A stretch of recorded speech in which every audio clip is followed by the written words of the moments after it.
Good evening, everyone, and thank you for your patience. Apologies, firstly, for the wait. There was a division in the Commons earlier, and we're expecting a division in the Lords, so Lord Ahmed might need to disappear at some stage. So we will start. Minister of Foreign Affairs of the Republic of Cyprus, Minister of State, Shadow Ministers and Party Spokespersons, my Lords, Honourable and Right Honourable Members of Parliament, High Commissioner of the Republic of Cyprus, dear friends and colleagues. On behalf of the National Federation of Cypriots in the UK, I'd like to welcome you all to this evening's event and to thank you for joining us. Cyprus is an undeniable pillar of stability, reliability and predictability in the Eastern Mediterranean for the UK, as demonstrated recently with the evacuations from South Sudan, and as the Foreign Minister will elaborate more in his speech shortly. And at this crossroads moment for Cyprus and international law, as parliamentarians, your support for a reunited Cyprus and the end of Turkey's now 49-year-long occupation is as critical as ever. This Thursday, Cypriots across the UK and the world will mark 49 years since Turkey's illegal invasion and continued occupation in 1974. The pain is acute for many in our diaspora who descend from or are one of the 200,000 refugees. Dear friends, an invasion is an invasion, whether it happened 49 years ago in Cyprus or last year in Ukraine. The international community has rightly stood in solidarity with Ukraine against Russia's illegal invasion, which has been strongly condemned and sanctions imposed. And the UK has led the international community's response against Russia, demonstrating that the principle of might is right cannot and will not be allowed to prevail. However, to preserve the integrity of the international rules-based system, there must be consistency in its application. Therefore, the UK must be willing to hold Turkey to the same standard. Sadly, rather than engaging in constructive dialogue within the agreed UN framework, in recent years, Turkey has been using its might to further its partition aims in Cyprus, whether that is illegal incursions into the exclusive economic zone of the Republic of Cyprus, opening areas of the ghost town of Varosi in contravention of UN Security Council resolutions, or giving an ultimatum to the UN peacekeeping force to recognise the regime or leave. Unfortunately, President Erdogan has shown little sign of changing this policy following his recent election. During his first visit to the occupied north of the island, he told reporters that recognition of the regime in the north was the only way to proceed with negotiations. Such a solution is unacceptable to Cypriots and would contravene the stated policy of the United Kingdom, as well as UN Security Council resolutions. So at this important time, our diaspora here in the UK has been taking action, with thousands getting in touch with their MPs about Cyprus. Over 390 MPs, that's 60% of all MPs, from Caithness in the north of Scotland to St Ives in Cornwall, have received emails from their constituents asking them to oppose Turkey's partition plans and to advocate for the reunification of Cyprus based on the internationally accepted model of a bizonal, bicommunal federation with political equality as described by the UN Security Council resolutions, with a single sovereignty, single international personality and single citizenship, and fully in line with the EU acquis and international law. Such a reunited Ireland would make Cyprus a beacon of hope and prosperity in an otherwise troubled part of the Eastern Mediterranean. And with the right mindset from Turkey, we remain hopeful that improving EU-Turkey relations can create a window of opportunity for negotiations to resume. The UK is uniquely positioned as a guarantor power, a P5 Security Council member, and the UN Security Council penholder on Cyprus to take an active role in ensuring that Turkey engages constructively and honestly on the Cyprus issue and returns to negotiations as soon as possible. That's why, in closing, I would like to give our deepest thanks to all our parliamentary supporters, the chairman and officers of the Cyprus APPG, as well as our friends in both houses of parliament. Through your sustained and active help, you bring us all closer to what we're all entitled to and will one day have: peace, justice, and the restoration of human rights in Cyprus. Thank you very much.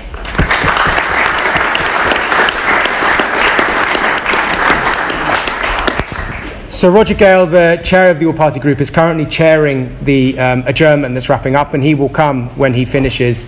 So I'd like to hand over to Caroline Noakes, the vice chair of the All-Party Group. Thank you, Christos. Good evening, Foreign Minister, High Commissioner, Lord Ahmed.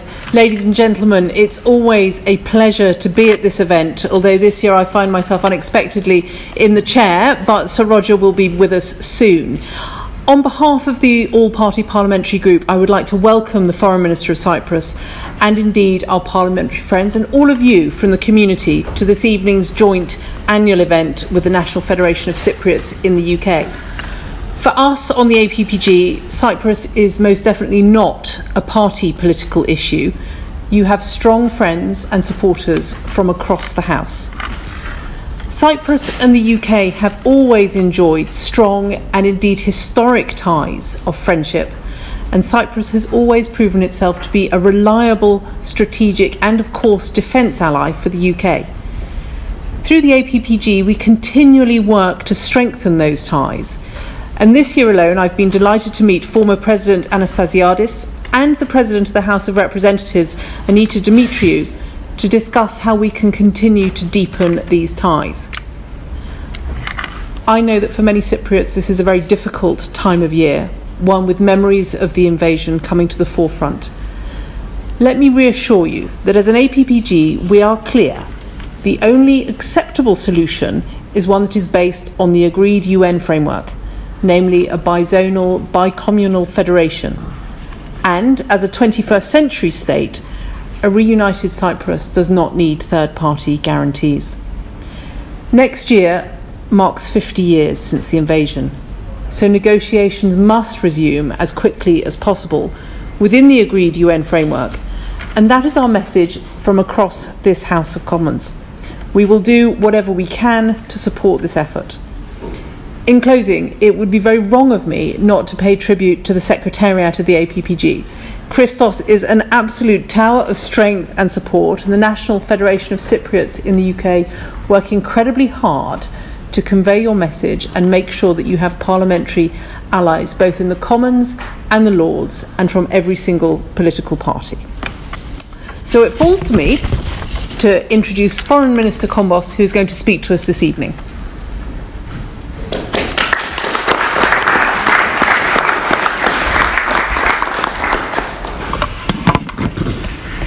Lord Ahmed, esteemed members of the APPG for Cyprus.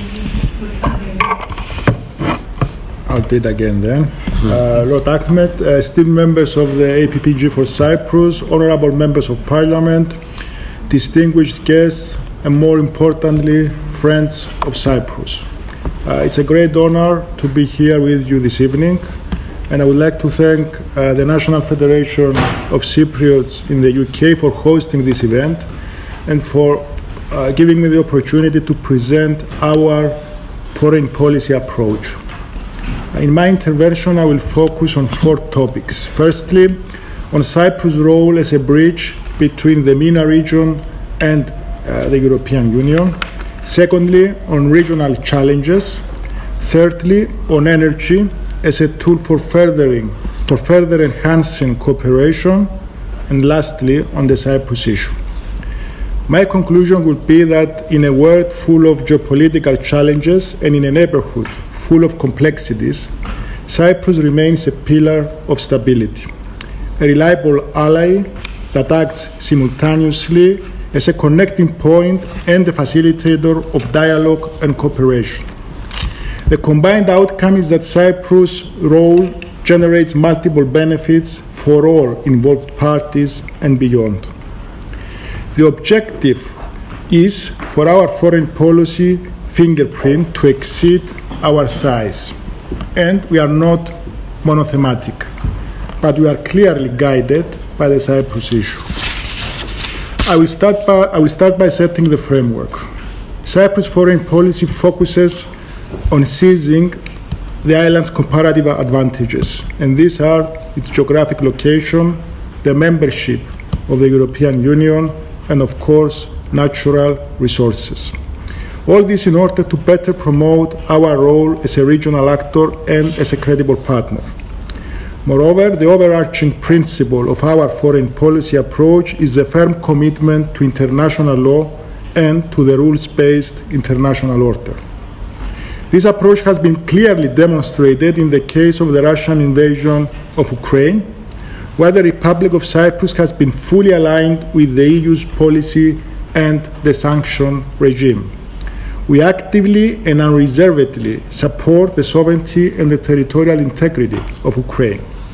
On this, our joint commitment and resolve will remain clear, strong, and consistent. It is a principled thing to do, and we will do what our principles dictate. After all, Cyprus, itself a victim of aggression, couldn't have taken a different stand.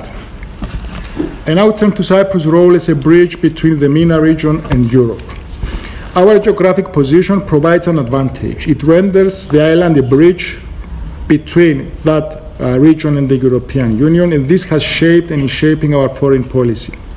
Cyprus has been exploiting its position in order to build strong connections with key regional actors like Egypt, Israel, and Jordan through the establishment of strategic bilateral relationships.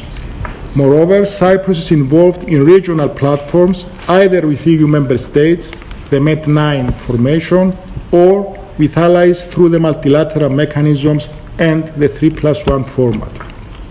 We have developed, together with Greece, trilateral mechanisms of cooperation with neighboring countries since 2013. These mechanisms include Egypt, Jordan, Israel, Palestine, and Lebanon. We envisage that these regional cooperation platforms will be expanded to include France in the case of Egypt and Iraq in the case of Jordan. Furthermore, there is also the example of the 3+1 that includes Cyprus, Greece, Israel, and the United States. This is the result of the bipartisan East Med Congressional Security and Energy Act of 2019. For this, Senator Menendez's role has been enormous. He has given more to Cyprus than any other American in history. The participation of the United Arab Emirates is also explored in the platform with Israel, and it has already taken place through the Paphos Forum, something that we will be repeating in September. Therefore, relations with the MENA and the Gulf states are evidently a core priority for our foreign policy. Cyprus' engagement in the area remains also an important tool for the European Union. We are confident to say that we have the best understanding among the EU member states as to the situation, as to the needs of the countries in our region. And this is clearly being made evident to us whenever we have discussions in Brussels about that part of the world. At the same time, we act as a voice for these countries. We try to explain their positions in Brussels and try to explain to them what Brussels is actually trying to do or what is asking of them. This is a role that we try to make the best use possible, because this is for us something that is the result of history, hard work, trust, and it's something that we put a lot of work into in order to manage to be in this position. At the same time, with these countries, we have the core pillars of energy, defense, economy, and security. On these areas, we cooperate through the trilateral platforms. One such example of regional multilateralism is the Eastern Mediterranean Gas Forum, which Cyprus has just had the rotating presidency. At this point, it's very important to underline that no country is excluded from these formations. There is only one condition: full respect for public international law, no revisionism, and a clear expectation for honest adherence to the rule-based international order. After all, Russia's illegal aggression in Ukraine serves as a reminder that we can never deviate from this standpoint. I now turn to challenges, or rather challenges that are region-specific yet with broader implications. For example, the crisis in Sudan triggered a series of intertwined risks: humanitarian, security, migration. In this context, Cyprus has proved its role as a safe harbor. The evacuation operations, in excellent cooperation with the UK, resulted in bringing to safety 2,611 individuals from 29 countries. Previously, in 2006, Cyprus was the point for evacuation of more than 10,000 individuals from Lebanon. Therefore, our central and facilitating role in such situation has already been proven. Another regional challenge with wider consequences is migration. Syria, Libya, Iraq serve as examples of how migration has evolved into a new and ongoing challenge for the Mediterranean states and beyond. Cyprus faces a disproportionate humanitarian, financial, and political burden due to the unprecedented irregular migration flows. It is noteworthy that Cyprus has been the EU member state with the highest rate of first-time applications for asylum in relation to its population. The situation is so concerning, we are at the point that these applications make up 6% of the population. Numbers have increased by a factor of 7 since 2016. Undeniably, irregular migration is a source of serious concern that is affecting the internal politics as well. The highest percentage of irregular migrants are, in effect, directed to Cyprus by Turkey.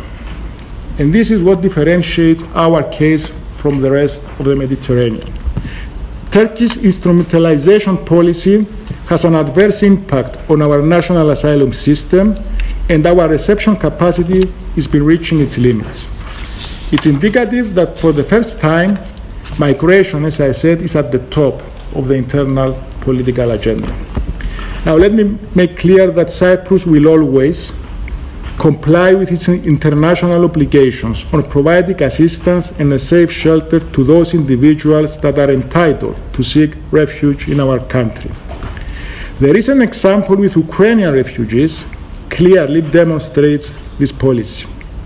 More than 18,000 Ukrainians now live in Cyprus, and this is close to 2% of our population. As regards security-related issues, including combating terrorism, Cyprus has taken a proactive stance by enhancing its cooperation with regional partners like Israel, Jordan, and Egypt, and with key allies like the United States and the United Kingdom. Cyprus, in summary, has acted as a safe harbor and has taken important steps in the area of security, counter-terrorism, intelligence sharing, and the provision of training. On migration, we are restructuring our model, improving our administrative and processing procedures. We expect the European Union to show the required solidarity. Cyprus is perhaps far from Brussels, but on migration we cannot be alone. I now turn to the energy capabilities. The EastMed can and will be the alternative energy corridor for Europe, both in terms of the medium and in the long term. Energy security and diversification of reliance are in our days crucial parameters. Cyprus has been blessed with significant quantities of natural gas and, of course, all year-round sun. We are focused on making the best possible use of our natural resources and to adopt that energy mix that will be focused on renewables, electrical interconnections, and clean energy. Synergies with neighboring countries were and remain central in our planning. Important companies are, as we speak, operating in our exclusive economic zone, and within this context, Cyprus proceeded to the delineation of exclusive economic zone agreements with our neighboring countries, of course, always guided by UNCLOS, and in this respect, we continue to extend an invitation to Turkey for a delimitation agreement. Ladies and gentlemen, I finally turn to the Cyprus issue. I deliberately left it for last because I wanted to show that our foreign policy is not exclusively about the Cyprus problem. I wanted also to showcase the potential of Cyprus. That being said, the Cyprus issue is for us a matter of existential importance. Next year, it will be 50 years since the illegal Turkish invasion and occupation. It will also be 20 years since we became a member state of the European Union. The antithesis in that is indicative of the situation we are facing. Nevertheless, we are guided by two important principles. Firstly, the status quo is not viable. Secondly, we will never accept anything outside the United Nations Security Council parameters for a bizonal, bicommunal federation with political equality. We are ready to return back to the negotiating table tomorrow, and we are waiting for the other side to join us. The appointment of an envoy by the United Nations could be of crucial importance. We continue to call for this appointment, and I reiterated this point when I met with the Secretary General last week. Because of the stalemate that has been ongoing since 2017, President Christodoulides, from day one, presented an initiative to create conditions conducive to the resumption of the UN-led negotiations. All that work is leading to a joint effort by our side, the European Union and the United Nations, to revive the process. This initiative focuses on the enhanced role that the EU can play in the negotiations, always acting in a complementary manner to the UN. The increased involvement of the European Union, to be signalled by the appointment of an EU special representative, can facilitate, we believe, the UN efforts, while also actively contributing to discussions at the political and the technocratic levels. Ladies and gentlemen, the Cyprus issue is back on the agenda in a period when the world's attention is turned to a number of other very important issues. We went on to capitalize on the momentum and the circumstances, and by that I refer to the EU-Turkey relation, the Greek-Turkish normalization efforts, the economic situation in Turkey, NATO and Sweden, the recent elections in Cyprus, Greece, and Turkey. However, it takes two to tango. And one thing is certain, with Turkey there can be no certainties. Unfortunately, despite our constructive approach, Turkey preserves its stance and takes concrete steps for promoting its goal for a two-state solution. It continues to challenge the Republic of Cyprus' sovereignty and territorial integrity via daily provocations that take various forms. Violations in the buffer zone, like in Strovilla and in Arsos Pila, the gradual opening of the fenced-off area of Varosha, the recent announcement for a project building almost 1,200 houses in the Verinia area, violations of our national airspace, increased materialization. We also witness daily attempts to upgrade the secessionist entity through the Organization of Islamic Cooperation and the Organization of Turkic States. As for the current situation in the Cyprus Exclusive Economic Zone, and despite the recent de-escalation, the situation could be changing in no time. Therefore, we are facing four pressure points created by Turkey. Firstly, the instrumentalization of migration. Secondly, the Varosha opening. Thirdly, the exclusive economic zone illegal activity in terms of drilling. And lastly, attempts to upgrade the illegal entity. The United Kingdom, as a guarantor power, has a distinctive role to play within this context. Turkey must be persuaded to adopt a more constructive stance, which will lead to the resumption of meaningful negotiations. We therefore rely on your invaluable support and contribution toward these ends. During my recent visit to New York, I communicated our readiness to restart the UN-led negotiations from the moment they stopped in 2017. This is something that I also raised in the meetings with the Under-Secretary General for Peace Operations, Mr. Lacroix, the Under-Secretary General for Political and Peacebuilding Affairs, Mrs. Di Carlo, and of course, the UN Secretary General. We will not stop these efforts. Dear friends, I offered a synopsis of our foreign policy approach, an approach founded on public international law, taking advantage of our geographical position, having built strategic relations in our region and beyond, being an EU member state, a safe harbour and a bridge to Europe, blessed with energy resources, yet facing the Turkish threat and aggression. On the 20th of July, it will be 49 years since the Turkish invasion. This is 17,992 days.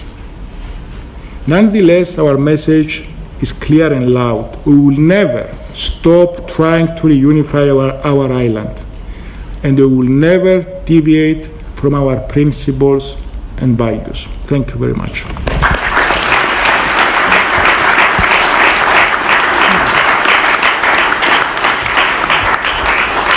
Thank you very much, Foreign Minister. It is a huge privilege to have you with us here this evening. I'd now like to hand over to my very good friend and colleague, Lord Ahmed, who is Minister of State at the Foreign Office. Tariq.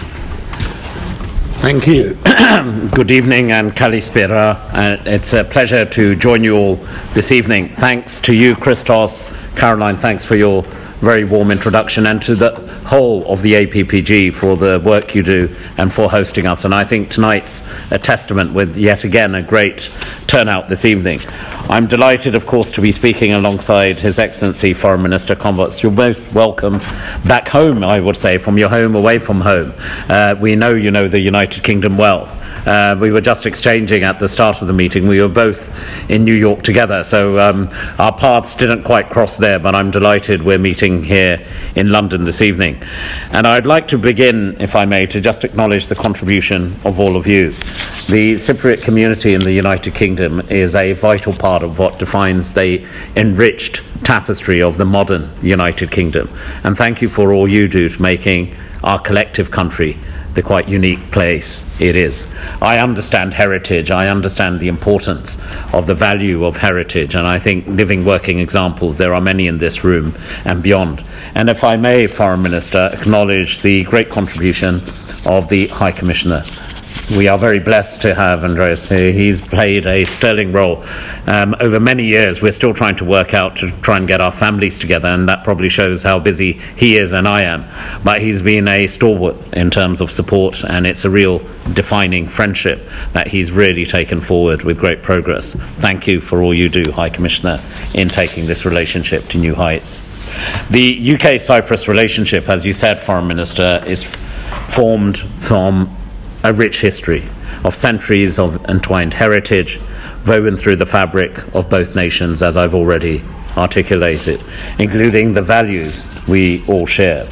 These historic ties are reinforced by what defines any nation, our incredible people-to-people links.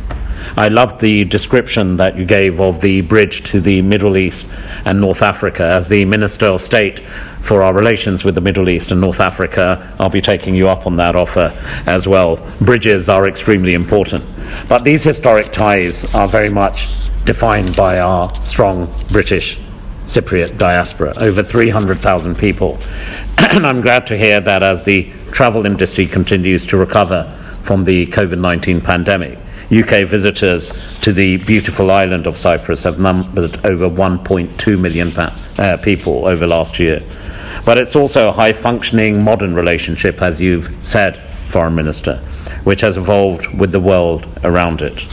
I know my dear friend James Cleverly, the Foreign Secretary, has spoken with you, as has my colleague, the Minister for Europe, Leo Doherty, and we've continued to meet with representatives of the new government. Let me assure you, we're very much committed to taking this relationship to new heights, and our bilateral memorandum of understanding signed last November is testament to that. Under that agreement, we are strengthening cooperation across foreign policy, security, maritime affairs, climate change, and that's just to name a few areas. And with the first visit of a Cypriot speaker to the UK 2 weeks ago, followed by Sir Lindsay Hoyle, the Speaker of the House of Commons' visit to Cyprus last year, our parliamentary relations with many colleagues here is reflective of the growing strength and that people-to-people link between our two nations. And our relationships goes beyond just being two islands together. Cyprus' influence in the region, as we've heard from you just now, Foreign Minister, means that we can achieve so much together. Nowhere has this been more evident, as we heard in the opening remarks by our host this evening, than during the recent evacuation of Sudan. May I add my thanks to you, Minister, and to the government of Cyprus for the incredible role you played in facilitating, yet again, as people sought to flee conflict, Cyprus played its place on the world stage. In those critical days, and I remember them well, and weeks that followed, Cyprus stepped up with unwavering support. As we've already heard, well in excess of 2,500 people. And undoubtedly, this isn't often said, it saved lives. And that cannot be every life saved is a life that we should celebrate. We're also standing together, and I reiterate and thank you for your strong support, because the United Kingdom has been a steadfast partner to Ukraine against Russia's aggression in Ukraine, taking tough action to enforce sanctions, because why, it's simply the right thing to do. We cannot have a P5 member of the United Nations attacking the national sovereignty and integrity of another founding member of the United Nations. And we valued sharing our relative expertise.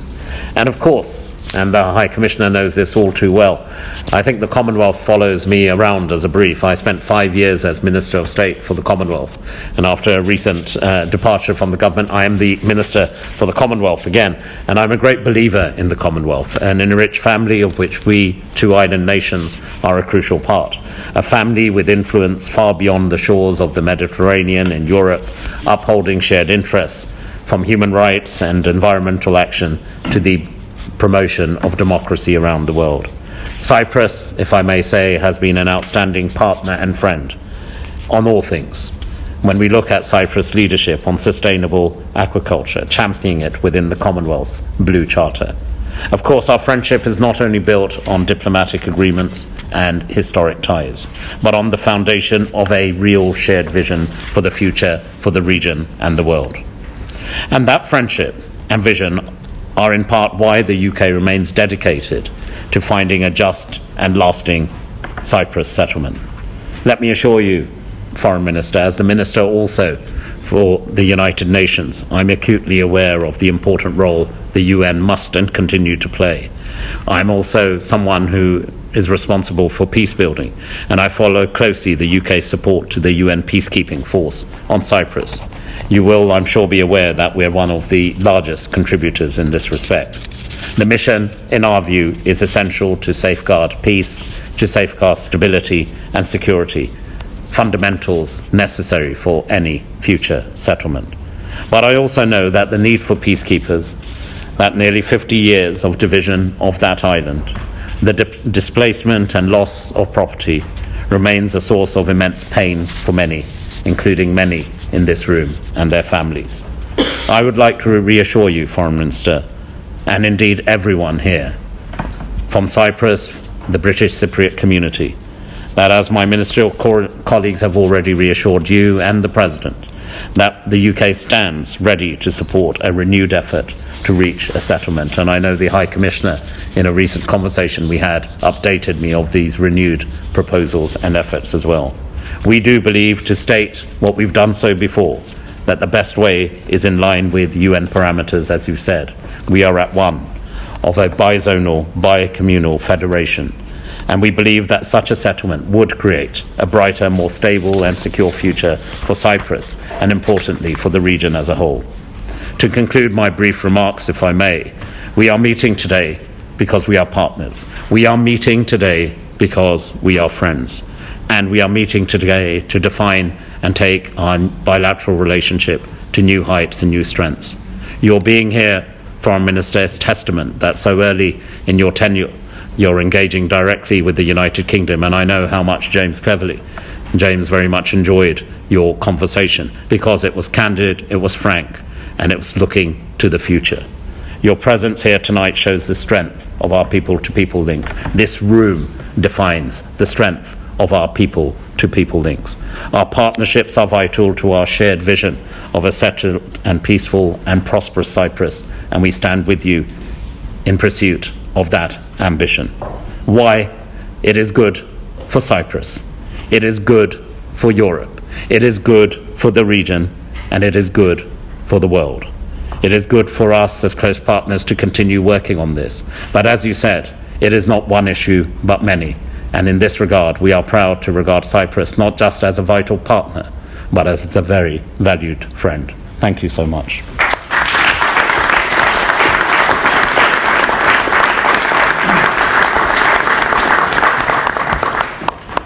Thank you, Lord Ahmed. Can I now call upon Stephen Doughty, the Labour MP for Cardiff South and Penarth and Shadow Europe Minister, to share a few words with us.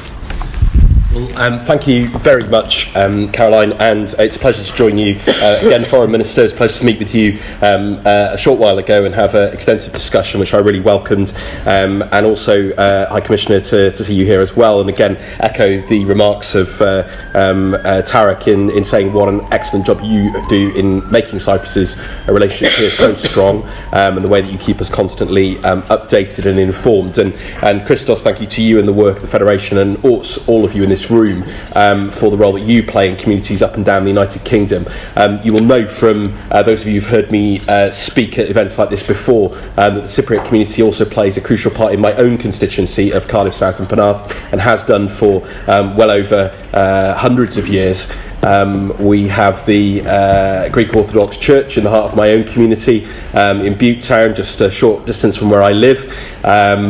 We have a number of members of the Cypriot community involved in local politics and playing crucial roles in our businesses and community organisations, and it's a long and proud heritage in Cardiff as a maritime city, as a shipping city, and one which has many deep and abiding friendships with Cyprus. And one of those was very personal to me recently. My father actually travelled out with one of his choirs, a male voice choir from South Wales, out to Paphos and sang with many choirs in Cyprus. So those ties are cultural as well as commercial, and of course in terms of family and other connections. I want to begin by reiterating much of what Tarek has said. You will know in this room that there are many divisions in UK politics at the moment, but I can assure you that on a number of crucial international issues and relationships there is no difference, and that there is a very strong unity of purpose across the House of Commons, and indeed would be a very similar approach taken by any future Labour government. And I want to say from the outset that the Labour Party on the Cyprus issue, and I will come back to this, remains absolutely committed to seeking an end to military occupation and to a settlement which is predicated on a bizonal bicommunal federation in line with the UN Security Council resolutions which the Foreign Minister spoke of, and the reunification of Cyprus on the basis of political equality. And this is a point that I have repeated, and I've spoken with many other representatives of the government and indeed the community here to make this absolutely clear. And I've been deeply moved in my visit to Cyprus by the warmth and resolve of people across Cyprus to peace and stability, to finding a lasting resolution. And I endeavour that I would do all I could personally to support those efforts, alongside a number of Labour colleagues who also take a keen interest in Cyprus, including in the Shadow Foreign Affairs team, and of course working with other interlocutors across the region. The Foreign Minister spoke of many other areas where we cooperate, and again Tarek touched on many of these, but again I would want to emphasise the excellent work that Cyprus has done on supporting the sanctions framework in relation to Russia's aggression in Ukraine. I know that has been difficult and challenging, it's been for many countries, but it is exactly the right thing to do, and we are all unified in that purpose against that aggression. We continue to develop those people-to-people links, whether that is in trade or in commerce, in of course the huge tourism links. Rightly, we have heard today about the emphasis on the importance of working together on energy security, particularly in the Eastern Mediterranean, but also in relation to finding that just transition needed to tackle climate change. And we are seeing obviously significantly high temperatures across the region at the moment, and wildfires in Greece and elsewhere. And of course, we've all got to work together on these issues, not only across Europe, but of course globally. we also heard about migration, and it is absolutely critical that we all work together to find effective, just and compassionate solutions to the challenges that I know that Cyprus sees on a daily and weekly basis, but of course that many countries in Europe are experiencing as well. And again, I also want to acknowledge the support that Cyprus has provided, not least in the recent evacuations in relation to Sudan, but also in other contexts over the years, and the close cooperation that we have in defence and security matters, working within obviously the established frameworks and treaties that set out our relationships in those areas. But returning to the resolution of the Cyprus issue, I think we've heard today very clearly, and we certainly in the Labour Party see, particularly following the recent elections and the changes in the political landscape, we would support any and all efforts to renew diplomatic efforts to reach a lasting solution and secure a lasting peace. And I can commit to you here today that were there to be a change of government in the United Kingdom, that Cyprus would be an absolute priority for a future Labour government. And we would work with all of you and with the government and others to find that solution, working through the United Nations that I know that you all wish to see.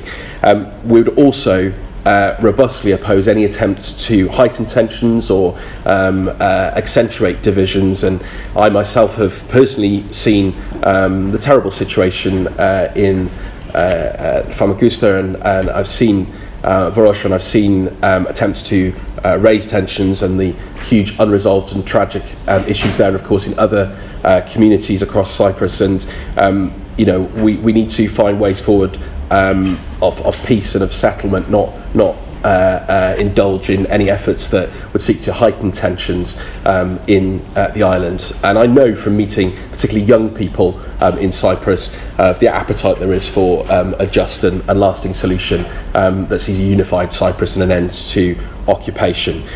So in closing, I just want to make very, very clear to all Cypriots in this room, and indeed all friends of Cyprus in this room, that you have a friend and partner in the official opposition here as well, across the Labour Party, across the United Kingdom. I'm hugely proud of the links and heritage with my own community.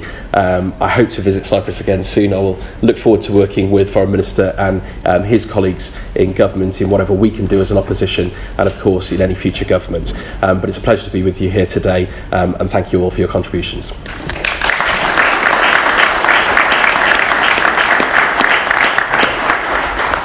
Thank you, Stephen. Can I call on Chris Stevens, SNP MP for Glasgow South West and SNP spokesman for Levelling Up and Communities now?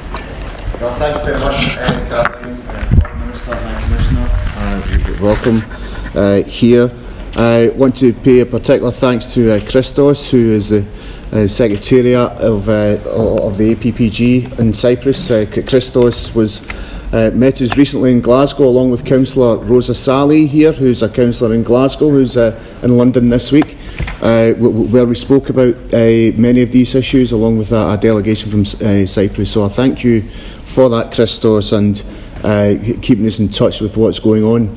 Now, I always, when it comes to Cypriot issues or Kurdish issues, it's always with some trepidation, because the prediction is that how long will it take for the Turkish embassy to send me an angry letter? Usually it's within a couple of days. In fact, I think there was one memorable occasion when Stephen Doughty signed one of my early day motions, and we both got the same angry letter from the Turkish embassy. So no doubt I'll keep you informed as to when I get the next letter from the Turkish embassy, because I have a collection of them. But it won't stop me speaking out on behalf of the Cypriot community, or indeed the Kurdish community as well, because I do keep, I'm very passionate on these particular issues. And as I was listening to the Foreign Minister, he was talking about rich heritage, he was talking about welcoming migrants and refugees, how Cyprus has rich natural resources, and I was thinking to myself, this is Scotland with better weather. Because that's exactly much better weather, says Caroline. Well, Caroline's visited Glasgow on many occasions as well. So yes, I was thinking about, you know, the comparisons there. If you take out the weather, where almost an identical match. But I was delighted to hear that that Cyprus is doing and playing its part, just as Scotland is and the UK is in welcoming Ukrainian refugees. I have many Ukrainian refugees in the Glasgow South West constituency who myself and my office supported, so I very much welcome that. I think it is time that this is back on the agenda. It's actually quite frightening. This year is my 50th birthday. It was in March, and the invasion of Cyprus is next year, so it's basically through almost all of my lifetime, and that's worth reflecting on, actually, that throughout just about all of my lifetime we've had this situation, and I think it is time that this issue is resolved. I was very much, it resonated with me when the Foreign Minister says it takes two to tango, and I'll certainly be, as will my colleagues in the SNP in this place and in the Scottish Parliament and within the Scottish National Party, playing our part to make sure that the Cypriot community, both in Scotland and the UK, is listened to, and supporting the efforts of the UK government and others to make sure that we have a peaceful settlement. And I just want to end on this and join others. And we should celebrate the fantastic role that the Cypriot community is playing in all the nations and regions of these islands. And I thank you very much for doing that. So full solidarity and support to you all, and I look forward to having a discussion with you later on. Thank you very much indeed.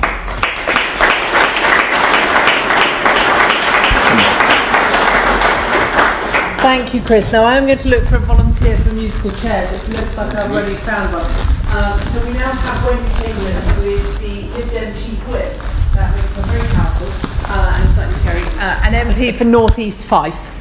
Lovely. Thank you very much, Caroline. Kalispera. It's a delight to be here this evening and to hear the words of the Foreign Minister, and thanks to him and the High Commissioner for their presence here this evening, and thanks to you all as well. I come bearing apologies, firstly for being late, because the work of an MP is never anything other than varied. I was in the chamber presenting a petition on bank closures in my constituency and then raced over here. But I also bring apologies from Leila Moran, our Foreign Affairs spokesperson, and Christine Jardine, who is a member of the APPG.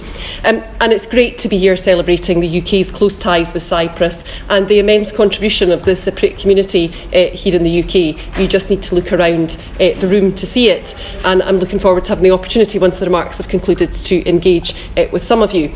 And whether it's famous faces like the late George Michael, and if you haven't seen the Wham documentary, I highly recommend it, or Peter Andre, or the doctors, nurses, teachers, Cypriots across the UK continue to work in our communities to make a positive difference and contribution. And that's true in my constituency. I represent the University of St Andrews, which is a thriving Greek Cypriot student association, and across the whole of the UK, Scotland and elsewhere.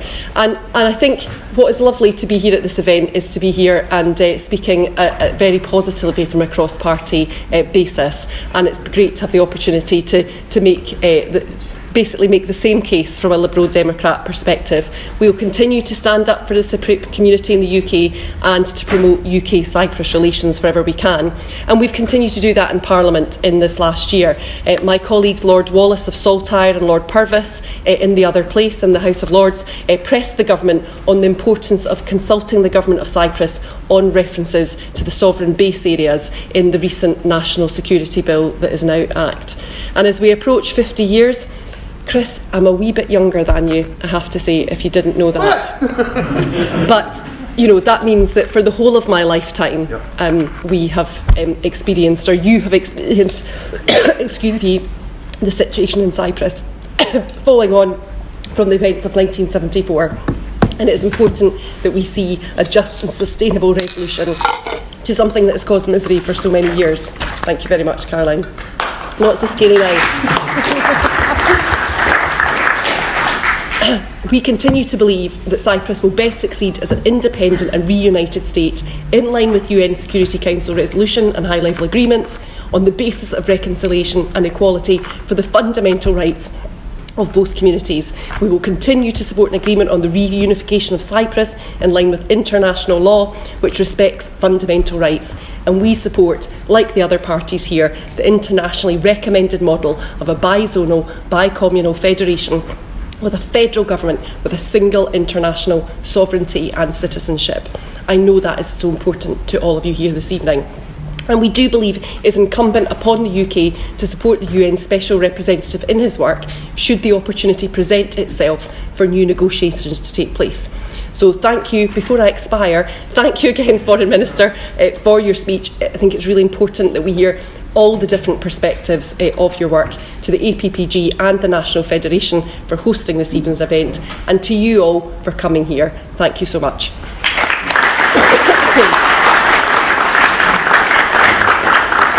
And very well done to Wendy for not choking through that. I was slightly worried at one point. As is customary at these events, I always ask other members of the APPG if they would like to say a few words. And can I start with my colleague Martin Vickers, please? Well, thank you, Caroline. And it's again. The one thing I always think about these gatherings, and I've been to a number of them over the years now, is that we actually need a bigger room, don't we? Particularly on a warm night like this, it's really Cypriot temperatures, actually. But it's a pleasure to be here and show a united front, and it's really splendid to hear the contributions from the front bench spokesman for each of the parties, which show that we do indeed have a united approach to the Cypriot issue. And I want to reassure you that I will certainly be giving my full support to the efforts that are made that the ministers have outlined. And I look forward to working with the all-party group and members here over the coming years to achieve just that. Thank you very much.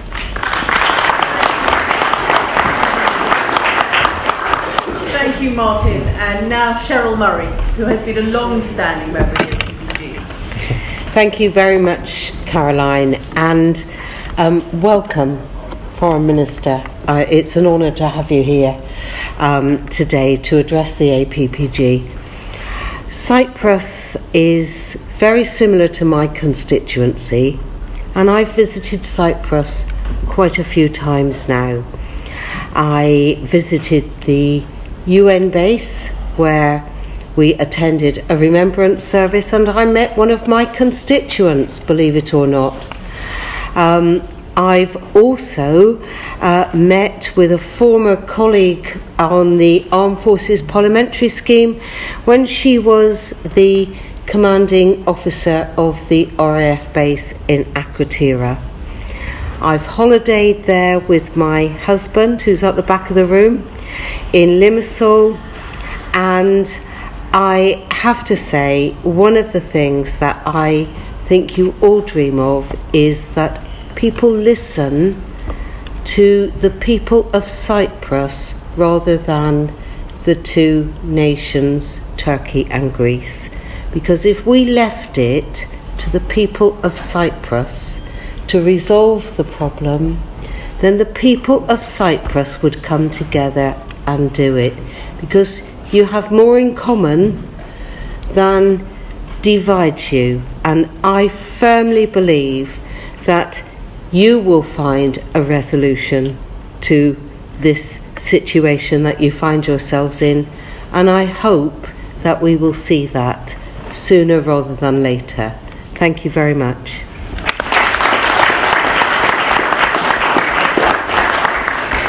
Thank you, Cheryl. Can I just add, for everyone present, there have been various members of Parliament that have dropped in and out during the course of this evening.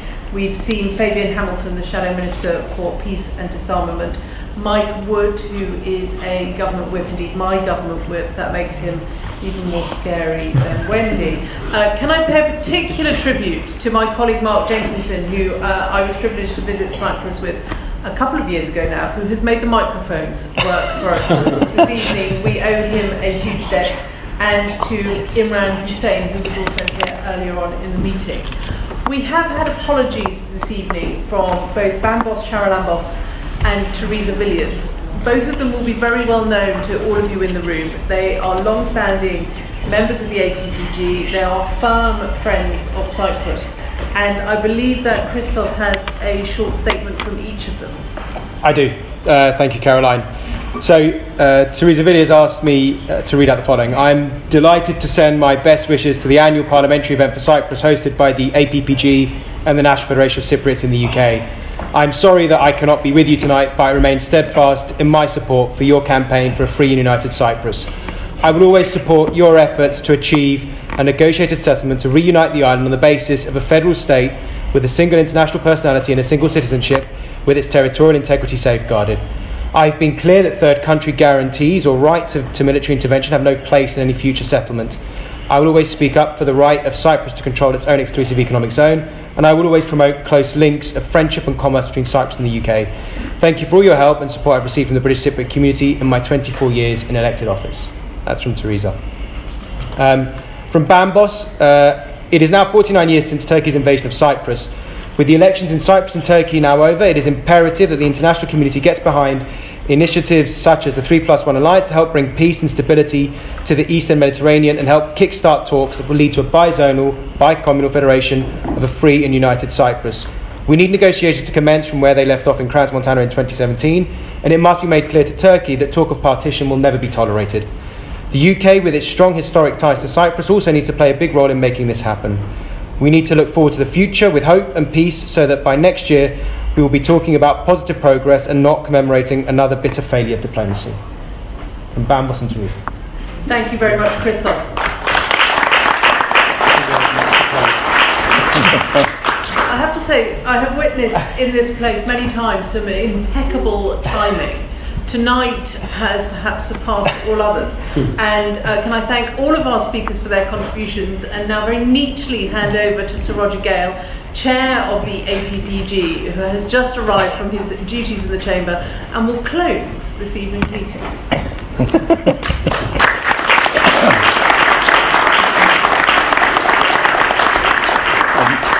Minister, High Commissioner, ladies, gentlemen, thank you for joining us tonight. I do apologise. I mean no discourtesy, but I can't be in two places at once, and unfortunately I was in the chair in the chamber until close of play tonight, which was about 10 minutes ago. So I'm sorry that I wasn't here, but thank you to Caroline for so ably and, as always, stepping into the breach and taking the chair. You've heard me say this before, but I'll say it again anyway.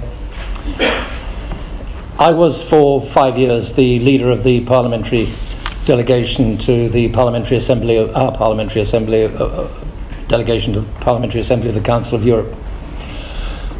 Throughout that time, it never ceased to astound me that the Council of Europe could tolerate an army of occupation from one member state, Turkey, in the land of another member state, the Republic of Cyprus. Now, this is a situation that's prevailed for little short of 50 years, half a century. That is outrageous. We very rightly make a fuss, rather more than a fuss, about Putin's illegal war in Ukraine. Arguably, we should have done more when Putin annexed Crimea. And had we done more then, we might not be where we are now. Well, had we done more as the United Kingdom in 1974, Cyprus might not be where it is now. But we are where we are. The situation is completely intolerable. We have to look to the recommencing, if not where Crans-Montana left off, certainly the recommencing of civilised talks between civilised people in order to reach a final and a fair and just settlement for the Republic of Cyprus. And that, of course, means the removal of every last occupying soldier from your land. Without that, there can be no settlement. Let's be clear about that. But I believe this can be achieved if the goodwill is there. The point has been made earlier. The Cypriot elections are over, the Turkish elections are over. Surely to God we can now get round the table under the auspices of the United Nations and make this work. But what I do know, and you've heard this from all of my colleagues before, and you'll hear it again and again, we will stand with you. We believe in your cause, and we will hold fast to that cause for as long as it takes. Thank you.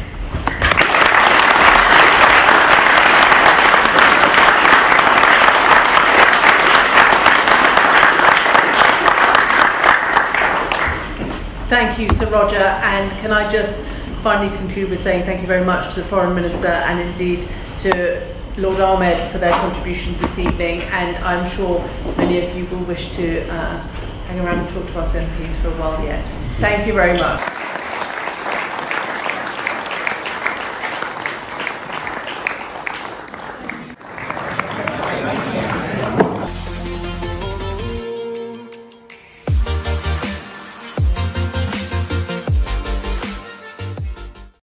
Είναι η δεύτερη επίσκεψη στο Λονδίνο σε σύντομο χρονικό διάστημα. Είχα την ευκαιρία χτες να συναντηθώ με μέλη της παροικίας καθώς και με την νεολαία, την ΕΠΟΜΑΚ. Σήμερα είχα την ευκαιρία να συναντηθώ με τον Αρχιεπίσκοπο καθώς και με τον Λόρδο Γουάλλας, τον σκιώδη Υπουργό Εξωτερικών, τον David Lammy, καθώς και με την Πρόεδρο της Επιτροπής Εξωτερικών Υποθέσεων, την Αΐσια Κλένς. Ενημέρωσα για τις εξελίξεις στο Κυπριακό, για την πρωτοβουλία της πλευράς μας που θέλουμε να οδηγήσει σε επανέναρξη των διαπραγματεύσεων για επίλυση του προβλήματος, καθώς και για ζητήματα περιφερειακής πολιτικής, για το ρόλο της Κύπρου στην ευρύτερη περιοχή και ως κράτος μέλος της Ευρωπαϊκής Ένωσης. Αύριο μεταβαίνουμε στις Βρυξέλλες για το Συμβούλιο Εξωτερικών Υποθέσεων, όπου μεταξύ άλλων θα συζητηθούν και ζητήματα που αφορούν τα ευρωτουρκικά. Από τις επισκέψεις, πόσο αισιόδοξος είστε για το αν θα ξεκινήσουν οι συνομιλίες σύντομα ή αργότερα? Δεν είναι θέμα, θεωρώ, αισιοδοξίας, απεισιοδοξίας. Είναι ζήτημα να δούμε πώς εξελίσσεται η κατάσταση αφενός επί του εδάφους και αφετέρου από άποψης κινήσεων που αναμένουμε να δούμε ή μηνυμάτων που περιμένουμε να ακούσουμε τόσο εμείς όσο και ο Γενικός Γραμματέας του Οργανισμού Ηνωμένων Εθνών, δεδομένου βέβαια ότι η συζήτηση για τα ευρωτουρκικά ξεκινά. Συνεπώς θέλουμε να ελπίζουμε ότι μέσα στο επόμενο χρονικό διάστημα θα ανοίξει ο δρόμος για επάνωδο στις διαπραγματεύσεις. Εμείς είμαστε έτοιμοι γι' αυτό. Αυτόν ακριβώς επικοινωνούμε με όσους έχουμε την ευκαιρία να συνομιλήσουμε, ότι η δική μας βούληση επί τούτου είναι ακλόνητη, είναι δεδομένη για επανέναρξη από το σημείο από το οποίο σταμάτησαν οι διαπραγματεύσεις στο Κράμ Μοντανά το 2017. Μπορεί να έχουμε δηλαδή κάτι και μέσα στο 2023 ή το βλέπετε μάλλον για το 2024? Θα ήταν προτιμότερο να έχουμε κάτι αύριο.